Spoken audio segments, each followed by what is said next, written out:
Do you guys remember last week when the Trump administration was in the deepest after the James Comey firing? Right? Specifically because Trump's sudden dismissal of Comey further raised suspicions of his relations with Russia. Right? And then remember how literally the day after that, he hosted Russians, 2 top diplomats in the Oval Office. You remember that? Yeah? And then we were all like, man, it can't get any worse. We were wrong. Breaking news tonight, President Trump reportedly revealed highly classified information to Russia's foreign minister and Russia's ambassador in a White House meeting last week. This, according to the Washington Post, which cites current and former U.S. officials as saying that Trump's disclosures jeopardized a critical source of intelligence on the Islamic State.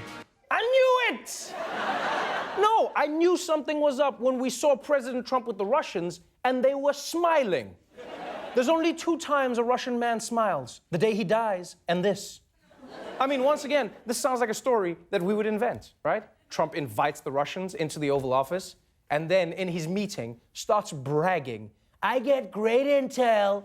I have people brief me on great intel every day. And then proceeds to give them the intel. He probably doesn't even know what intel is short for. My Intellivision is the best. It gets the highest ratings. Best ratings of all.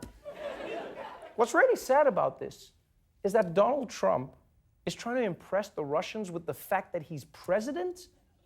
They know. The guy's there like, yeah, do you guys know that I'm president? And they're like, yes, that is how we planned it. Yes, of course. Like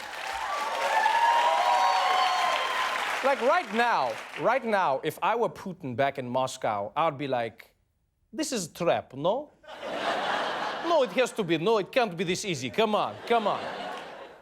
Because you know they thought it was gonna be a lot harder, right? They were probably trying to figure out how to hide bugs in the Oval Office, you know, figuring out where to put everything, and Trump was like, hey, what's that? Is that a microphone? I love those. Hello, 1, 2, 1, 2. Here are my secrets. Now, before you get your hopes up, the White House has already called the Washington Post's report false. And in any case, even if it wasn't called that, the chance of Donald Trump getting into trouble for this is next to nothing.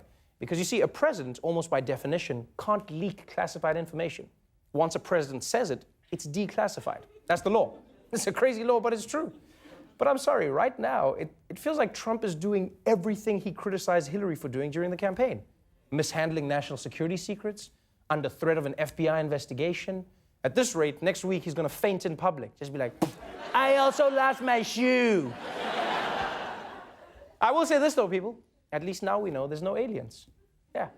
Because if there were, Donald Trump would have told us by now. Like, he would have leaked it immediately. E.T. used my Samsung to phone home. He did it, folks. So the good news is, Trump listens during intel briefings. And the bad news is, Trump listens during intel briefings.